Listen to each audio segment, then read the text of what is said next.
নিয়ে থাকতেন এবং প্রজাকে পুত্রের ন্যায় পালন করতেন।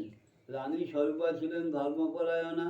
তিনি 12 মাসে 12 ব্রত নিয়ে থাকতেন এবং সকল জাতির মেয়েদের সঙ্গে মেলামেশা করতেন।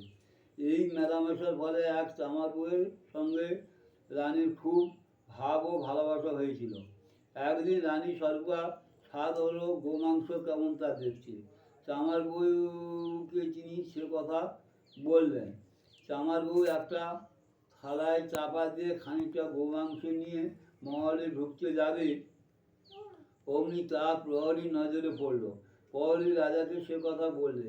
রাজা ধর্মশীল সে কথা শুনে রানীর মহলে গিয়ে জিজ্ঞেস করলেন, সাজি, তোমার সই কি গিয়ে গেছে, আমায় দেখাও। রানী স্বরূপা হঠাৎ স্বামীকে দেখে ভয়ে চারিদিকে অন্ধকার দেখলেন। কাতর হয়ে মাটিতে লুটিয়ে মা বিপদতারিণীকে ডাকতে লাগলেন।